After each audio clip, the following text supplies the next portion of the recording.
Hi everybody, Danielle here. So as Sandra and I talked about, we were going to do videos each week. We decided to do something a little different this week. We are going to do each of our own videos. We're going to answer the same questions. I'm going to answer from stepmom role and she's going to answer from biomom role.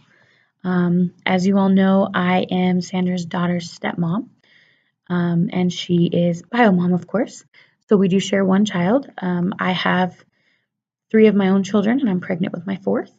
So I'm going to go ahead and get started answering these questions. Before I do, let you know, Sandra and I both have not seen these videos. We agreed to answer honestly and truthfully. So hopefully we're still going to be able to get along after these videos are posted. So the first question is, what was your expectation when you met the other mom? So I met Sandra a little over 3 years ago. And I tried not to have any expectations, but it's hard not to when you're meeting the mother of your boyfriend's child. I knew as a mom, we're very protective of our kids. We love our kids very much. We're very protective of our time with our kids and our role with our kids. And I was extremely nervous about that when I met her. I also knew that my stepdaughter was very young at that time, so even more so protective. And then, she only had one child and I had multiple. And sometimes those ideas clash a little bit. So I was a little concerned about that too. So that was my expectation. I kind of expected her to be angry and mad and too protective and you're not anything to my daughter and you stay away from her and I'm mom and you're nothing. So that was my expectation. Reality of it, so my first reaction to her was she was actually pretty nice. She smiled at me. We said hi. It opened up that communication, and I want to say 2 or 3 weeks later, we talked on the phone and really talked about what we were going through in that situation and what we expected and what we wanted. And I think we both learned during that conversation that we had the same opinions and felt the same way, and we're both very nervous about it in a lot of that situation. And so I think that first conversation was probably the best thing that ever happened to us, because we were able to lay some ground rules with each other from there. So my first reaction was that she was a very protective mom, and the only thing I could do was appease her and let her know that, I had my own and I would never let anything happen to her daughter and she was okay. And that's the best you can do in that situation. So next question is, what is your most memorable moment my most memorable moment with Sandra? I'd say it was about 6 or 7 months after I moved in with my husband. We decided to take all of our kids to the lake.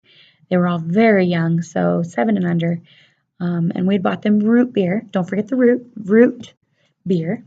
And the kids decided to call them kid beers. They were in little glass bottles, and they just thought it was the funniest thing ever. We enjoyed the lake. We had a lot of fun. Came back, and about a week later, we got a phone call, and Sandra was real.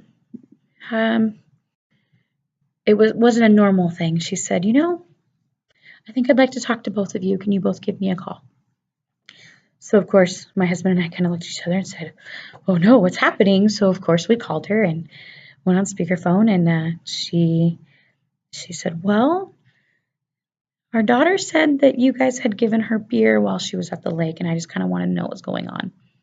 So, of course, I rolled my eyes and whatever and thought it was a big funny thing, and we explained the story. And later on, I realized how funny that was, especially considering that kids do say the darndest things, and if we took everything they said truthfully, it would be amazing what we would believe about the other person's house. So now we have multiple stories of the same situations of things that kids say that you're just like, what? That's probably not what's happening. Let's go ahead and figure this out together. But at the time, it was hilarious to think about that she totally went to her mom and said we were giving her beer. So I could just imagine as a mom what she was thinking. Next question is, if you could do anything differently in the beginning, what would it be? I would have let things develop on their own.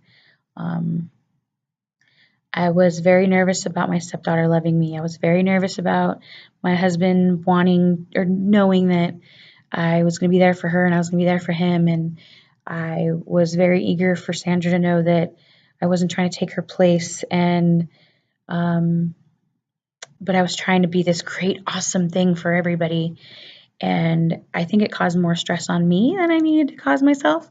I think I should just kind of let things flow on their own and just, I'm here and, oh, great, let me color with you with my stepdaughter. And then, that would have built our relationship. I didn't have to plan all these outings and make sure that she had fun every time she was with me, and made sure that everybody knew what I was doing at every second of the day, just so that they all felt like I was doing something great. I should just let it flow and enjoyed it, because I probably would still have a great relationship with my stepdaughter. I obviously would still have a great relationship with my husband, and I probably would still have a great relationship with Sandra if I just kind of let things do what they were going to do. And the best piece of advice I can give to someone who's dating a man with children about biomom would be, do not let society tell you what your expectations are.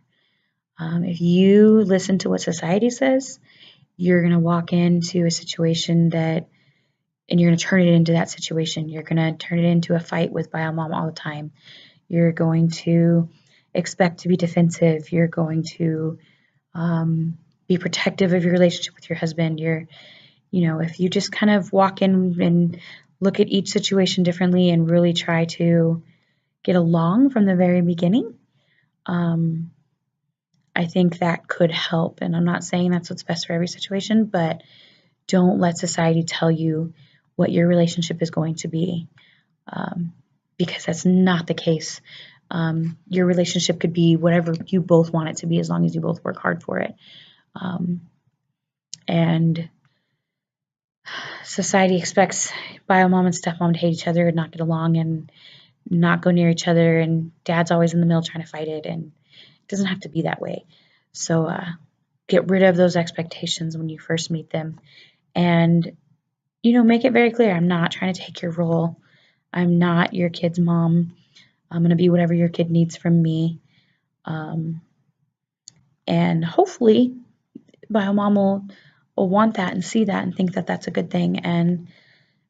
If she doesn't, then, and she decides that it's not the situation she wants, well, at least you have that in your home and you're doing what's best for your stepchild. And like we've said before, you don't have to be best friends. You don't have to hang out with each other and have wine every Friday night and paint each other's nails and always get along, because I can tell you that Sandra and I don't always get along. There are times where we have to figure things out, but you can't have an expectation of what society is telling you what it's supposed to be. Just let your relationship grow in what you want it to be. So that's my questions. Hopefully Sandra's not too angry with me. I might get a phone call here in a few hours. I'm looking forward to see what she says too, so maybe I'll be calling her.